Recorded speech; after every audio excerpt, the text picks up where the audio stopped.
Leo tutaangalia vipengele vya fasihi simulizi vinavyojitokeza kwenye fasihi andishi. Wengine wamekuwa kusikia kuhusu mchango wa fasihi simulizi katika fasihi andishi. Kwa vile kazi hii imenuia kuchunguza vipengele vya fasihi simulizi vinavyojitokeza katika fasihi andishi, tutaangalia utokeaji wa vipengele hivi katika riwaya ya Didi na Nduguse, Wasifu wa Siti binti Saad. Riwaya ya Didi na Nduguse na Wasifu wa Siti binti Saad. Hii ni mifano tu, ni kazi ambazo zimetumika kuonesha mifano tu, lakini bado unaweza kuchambua vipengele hivi katika kazi yoyote ya fasihi andishi. Hivyo ni vyema kabla ya kufanya uchambuzi wa uchunguzi kwanza vielezo vipengele hivyo vya fasihi simulizi. Wataalamu kwa mpangilio fulani mahususi huwa na wahusika, yaani watendaji au watendwaji katika matukio yanayosimuliwa. Aidha hutumia lugha ya kimaelezo. Lugha hiyo wakati mwingine huchanganywa na mazungumzo. Vile utambaji au utoaji wake huweza kuambatana na vitendo au ishara.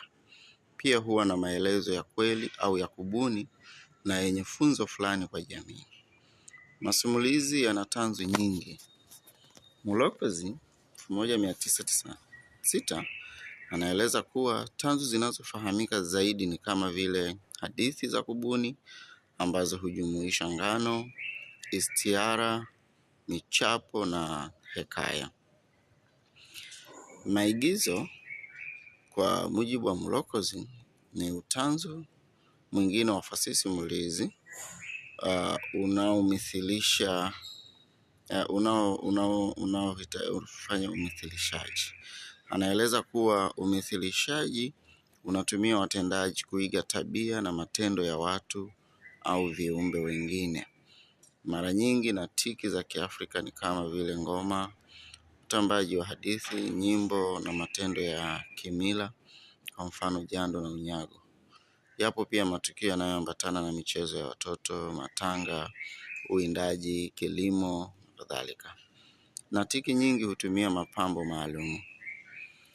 Kwenye ushairi simulizi, Mulokozi anaeleza kuwa ushairi simulizi wenye kufuata kanuni fulani za urari wa sauti, mapigo ya lugha na mpangilio wa vipashio vya lugha.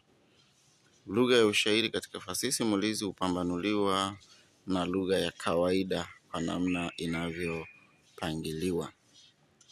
Sasa nafikiri tunaweza kuangalia moja kwa moja vipengele. Kupeleke moja kwa moja kwenye vipengele vya fasihi simulizi ambavyo aghalabu hutokea katika fasihi andishi. Kipengele cha kwanza ni semi. Hapa utakutana na methali, vitendawili, simo au misimu, lakabu, kauli, tauria na kadhalika. Lakini vile kuna mazungumzo, mfano malumbano ya kijamii, hotuba, sala na kadhalika. Masimulizi, kiacha mazungumzo, kuna masimulizi yenye muundo kilahaja, hekaya, visakale, kumbukumbu, istiara, hadithi, ngano, maigizo ya kidini, mandhari pamoja na dhamira. Lakini vile kuna maigizo tegemea na shabaha ya muktadha husika. Kuna matumizi ya ngoma au ngomezi katika kutoa taarifa kwa kutumia ngoma kwa jamii fulani. Jamii zimekuwa kwa asili zikitumia ngoma katika matukio mbalimbali. Lakini pia kuna ushairi, nyimbo na ushairi magani. Nyimbo za aina yoyote ile zikitokea katika fasihi andishi, basi hicho ni kipengele cha fasihi simulizi katika fasihi ya andishi. Lakini pia kuna wahusika kama wanyama, miti, majabali, miungu, mashetani, mazimwi. Hawa ni wahusika wa fasihi simulizi. Wakijitokeza katika fasihi andishi, basi ni mchango wa fasihi simulizi katika kuikamilisha fasihi andishi. Vilevile dhamira kama kujitolea, ushujaa, ukarimu, elimu binafsi na kadhalika zinasadifu matukio ya kijamii katika fasihi simulizi. Sasa vipengele hivi ni kwa mujibu wa Mulokozi 1996, na kama ukisoma katika matini hii yote kwa ujumla utaona jinsi ilivyoelezwa kwa kina kwa kurejelea wataalamu mbalimbali na kufikia uchambuzi wa vipengele ambavyo Mulokozi ameviainisha kuwa vinajitokeza katika fasihi andishi, ikiwa ni mchango wa fasihi simulizi katika fasihi andishi. Karibu katika darasa la Kiswahili.